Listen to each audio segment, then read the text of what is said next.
आखिर मोहम्मद दीपक के 1 मिनट के इस वीडियो में ऐसा क्या है कि इसको 3.8 मिलियन लाइक्स मिल चुके हैं, अभी तक 2,44,000 कमेंट्स आ चुके हैं, 98.4 के रीपोस्ट हो चुके हैं, 279 के शेयर्स हो चुके हैं। और बात वो कर रहे हैं जो लगातार इस देश को बहुत लोग बताने की कोशिश कर रहे हैं, लेकिन एक बहुत बड़े पोस्टर बॉय के रूप में जब मोहम्मद दीपक उभर कर आए हैं अपने इस कॉन्फिडेंट जवाब के बाद। आपका नाम क्या भैया? अपना नाम? मेरा नाम मोहम्मद दीपक है भाई। जी हां, नाम पूछा गया मोहम्मद दीपक। उसके बाद इनके हिंदू मुस्लिम सिख ईसाई आपस में सब भाई भाई के भाईचारे का जो मैसेज है वो कितने लोग इस वक्त शेयर कर रहे हैं। नमस्कार, जय सिया राम, अस्सलाम वालेकुम, सत श्री अकाल, केम छो।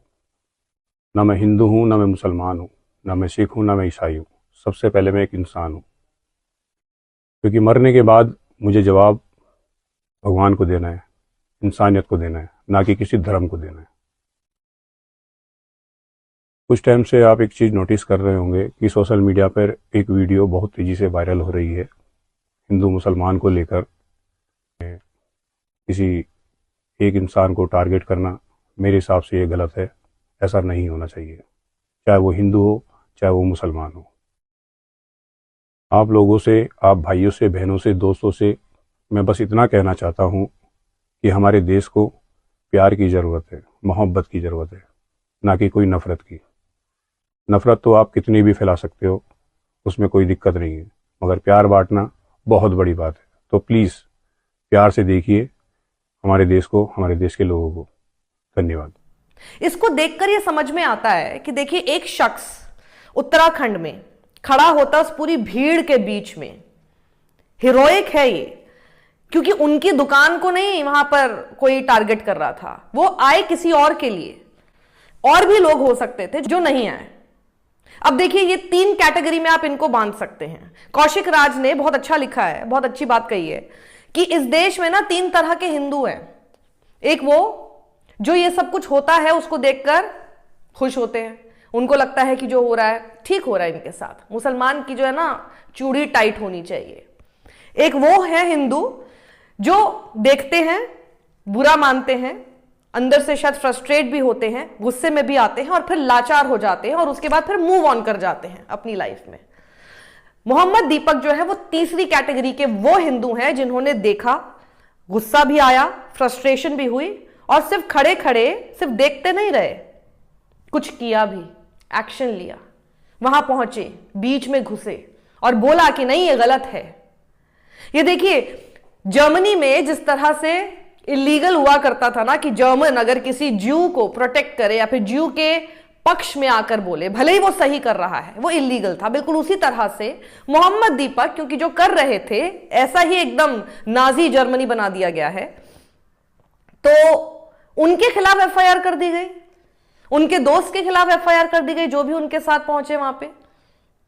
अब आप सोचिए कि एक शख्स जब देख रहा है कि दूसरे के ऊपर अत्याचार हो रहा है, वहां की पुलिस कितनी ज्यादा बायस्ड है। और ये बात क्या मोहम्मद दीपक को, उनके दोस्त को पता नहीं थी? दोनों को पता थी ये बात कि ये जब बजरंग दल इस तरह की हरकतें भारतीय जनता पार्टी के शासन में करते हैं तो किसका इनके ऊपर हाथ होता है। उसके बावजूद ये वहां गए, बोले और डरे नहीं। और जबकि जिनके ऊपर केस होना चाहिए था उनको तो अज्ञात में डाल दिया पुलिस ने। तो ये सारी चीजें ये देखकर बताती हैं कि ये जो इतना इनको ट्रैक्शन इनके वीडियो को, जिसमें वो बहुत सही बात ये बोल रहे हैं कि मैं पहले एक इंसान हूं। और सही बात है, जब हम ऐसी कोई चीज देखते हैं और हमको फर्क नहीं पड़ता, हम किसको मुंह दिखाएंगे? हम किसके सामने जाके पूजा पाठ कर रहे हैं रोज? आप कैसे मंदिर में जाके उस भगवान के आगे जिसको आप मानते हैं उसके सामने पूजा पाठ कर रहे हैं, घंटी बजा रहे हैं, तिलक लगा रहे हैं उनके नाम का, प्रसाद खा रहे हैं, आंखों में आंखें डालकर कैसे आप पूजा कर लेते हैं जबकि आप एक अत्याचार होते हुए देखते हैं और कुछ नहीं करते हैं? मोहम्मद दीपक में इस तरह की जो एक फ्रस्ट्रेशन सोसाइटी में और लगातार जो एक एंटी मुस्लिम सेंटिमेंट सरकार की सरपरस्ती में फैलाया जा रहा है, उसको तोड़ने का काम किया। आपको याद होगा उत्तराखंड की ही एक वो बहादुर लड़की शैला नेगी, उसका मैंने इंटरव्यू भी किया था, मैंने आपको वो वीडियो भी दिखाया था। वो इंटरव्यू भी आप लोगों ने और उनके पूरे वीडियो को भी, उनकी भी पूरी बहादुरी को आप लोगों ने बहुत सराहा था। उत्तराखंड में हमको ऐसे कम से कम तस्वीरें तो दिख रही हैं, बाकी राज्यों में तो हमें ऐसे तस्वीरें नहीं दिख पाती हैं जहां पर कोई मासूम चूड़ी बेचता हुआ आदमी, उसको अचानक से उसका आधार कार्ड पूछा जाता है, मांगा जाता है, पिटाई कर दी जाती है, थप्पड़ बरसाए जाते हैं। अभी एक पुराना मैंने वीडियो देखा, पुराना तो क्या है, इसी साल का है, लेकिन जनवरी की शुरुआत का वीडियो है, जहां पर उड़ीसा में मैंने इस तरह का वीडियो देखा।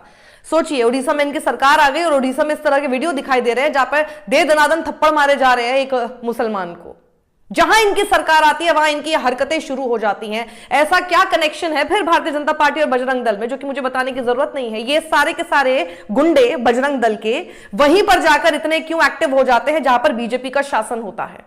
लेकिन उत्तराखंड में, जिसको हम देवभूमि कहते हैं, देखिए देवभूमि क्यों है, जहां पर देवताओं का वास है। क्या देवता ये सब चीजें करते हैं? राक्षसों जैसी हरकतें तुम लोग कर रहे हो, दैत्य भूमि बनाने पर तुम लोग तुले हुए हो, तो किसी देवी की मैसेंजर, किसी देवता के मैसेंजर को वहां आना पड़ेगा बीच में कि भाई ये सब चीजें गलत हैं, ये नहीं हो सकता है। और ये जब इस तरह की चीजें करते हैं तो ये इतना बड़ा एक बजरंग दल जैसे गुंडे संगठनों का एक एजेंडा फ्लॉप करते हैं। और इनका एजेंडा पता है क्या है? ये आप लोगों को ये बताने का एजेंडा है कि गलती से भी ना किसी मुसलमान के सपोर्ट में तुम हिंदू होके आ मत जाना, क्योंकि इसीलिए फिर ये लोग कोशिश करते हैं। आपको पता है इन्होंने क्या किया? मोहम्मद दीपक को, जब उसने अपना नाम बताया मोहम्मद दीपक, तो 31 जनवरी को ये लोग उसके घर पे पहुंचे और उसको मोहम्मद मोहम्मद करके ही पुकार रहे थे, आगे दीपक नहीं पुकारा। इनसे बर्दाश्त नहीं हुआ कि उसने अपने नाम के आगे मोहम्मद लगा के हमको ललकार कैसे दिया, और इनके दोस्त को नाम से बुलाते हुए आगे कटुआ कटुआ बोल रहे थे। ये इनका एक ट्रेंड हो चुका है कि अगर आपने किसी माइनॉरिटी, किसी मुसलमान के, खासतौर पर मुसलमान के साथ हो रहे अत्याचार के खिलाफ अगर आपने कुछ बोल दिया और आप हिंदू हैं, तो आपको इस तरह के नामों से पुकारा जाएगा। अब इसमें फर्क क्या हुआ?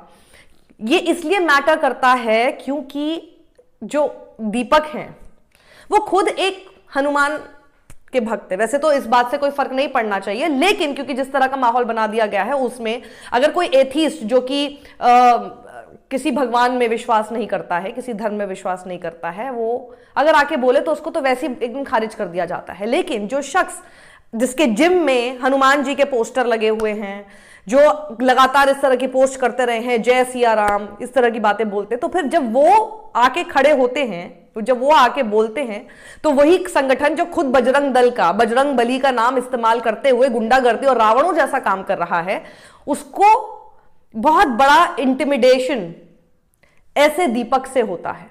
और एक सोसाइटी में मैसेज यही जाता है कि जो एक डिवाउट फॉलोअर है हिंदुइज्म का, वो आकर बता रहा है कि नहीं भैया ये मेरा धर्म नहीं है, ये तुम नहीं कर सकते हो। और इसीलिए देखिए ना, गांधी जी को भी, गांधी जी से क्यों इतना डरते थे अंग्रेज? क्योंकि उनकी और भी क्वालिटीज के साथ साथ वो एक डिवाउट हिंदू थे, और डिवाउट हिंदू होते हुए जब वो हिंदू मुस्लिम एकता की बात करते थे, उसका असर और ज्यादा होता था। तो ऐसे ही लोग जो हैं, वो इस तरह के संगठन जो कि सिर्फ आतंक फैलाना चाहते हैं धर्म के नाम पर, जो अपनी सिर्फ रोटियां सेकना चाहते हैं पॉलिटिकली, और इस तरह की मदद करना चाहते हैं, बेसिकली एक्सटॉर्शन भी करना चाहते हैं, इन लोगों का काम ही यही है। तो ऐसे लोग सबसे ज्यादा इन फिगर्स से डरते हैं। आप सोचिए, मतलब बजरंग दल का काम क्या था? वो वहां गए, क्या नाम है उसका शॉप का? बाबा स्कूल ड्रेस एंड क्लोथिंग। ना ड्रेस में कोई धर्म दिख रहा है, ना क्लोथिंग में कुछ दिख रहा है, ना स्कूल में दिख रहा है, बाबा शब्द में दिख रहा है। हाँ, यहीं पे पकड़ लेते हैं। ये तो इनकी बुद्धि है, ये तो इनका काम है। और सबसे ज्यादा मजा ना इस चीज में ये आया है कि बुरी तरह एक्सपोज हुए बजरंग दल वाले, बुरी तरह। और सिर्फ बजरंग दल नहीं, पुष्कर सिंह धामी की सरकार, पुष्कर सिंह धामी की पुलिस, और इनका पूरा एजेंडा सबसे पहले ध्वस्त होता हुआ दिखाई दिया है। और ये बात ध्यान रखिएगा, ये मैं आपको बता रही हूं, इस तरह के वीडियो अभी आपके सामने और आएंगे। आपने नोटिस किया होगा, ये अभी दिसंबर से शुरू हो चुके हैं। ये क्या होता है, आप ये पैटर्न देखिएगा। ये पैटर्न मैंने हर बार देखा है जब भी किसी ऐसी स्टेट में इलेक्शन होता है। अभी बंगाल में इलेक्शन है, राइट? और बंगाल में लेकिन बीजेपी की सरकार नहीं है, तो अब वहां जाकर ये हरकतें नहीं कर पाएंगे, इस तरह की चीजें वहां जाके नहीं कर पाएंगे, क्योंकि पुलिस तो ममता बनर्जी के पकड़ लेगी तुमको। तो ये क्या करते हैं वहां पर मैसेजिंग देने के लिए, क्योंकि ये ऐसे वीडियोस वायरल होते हैं, तभी इन लोगों का देखो एजेंडा यही है, ये जो हरकत करते हैं पहले उसके वीडियो खुद बनाते हैं, किसी की पिटाई कर रहे होंगे तो वीडियो बनाएंगे ताकि ये आप तक तो पहुंच जाए, ऑनलाइन आप तक पहुंच जाए, लेकिन कोई एक्शन कोई कर नहीं पाएगा, क्योंकि ये भारतीय जनता पार्टी की सरकार में करते हैं, उनके राज्य में करते हैं, तो ये वहां तक आप तक पहुंचे। ये बेसिकली वो जो हिंदू मुस्लिम का एजेंडा है वो अब बंगाल में चलाने के लिए इस तरह के वीडियोज आएंगे, उत्तराखंड से, यूपी से, उड़ीसा से, एमपी से, जहां जहां बीजेपी की सरकार है वहां से तो जरूर आएंगे।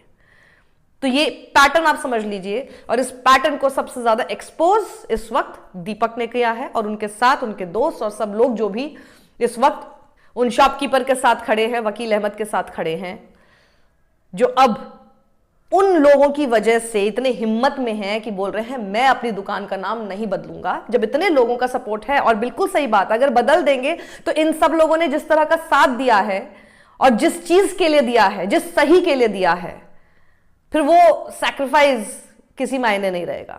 तो अच्छी बात है कि ये इतनी बड़ी एकता, इतना बड़ा भाईचारा है कि एक दूसरे की इज्जत बनाकर ये लोग चल रहे हैं। इससे बड़ा तमाचा ना ये बजरंग दल के गुंडों को नहीं मिल सकता। अभी भी सुधर जाओ, देर नहीं हुई है, अभी भी सुधर जाओ, वरना कुछ नहीं होने वाला तुम लोगों का, यही करते रह जाओगे।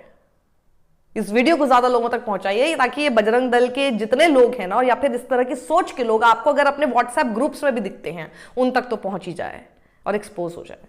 सत्यमेव जयते।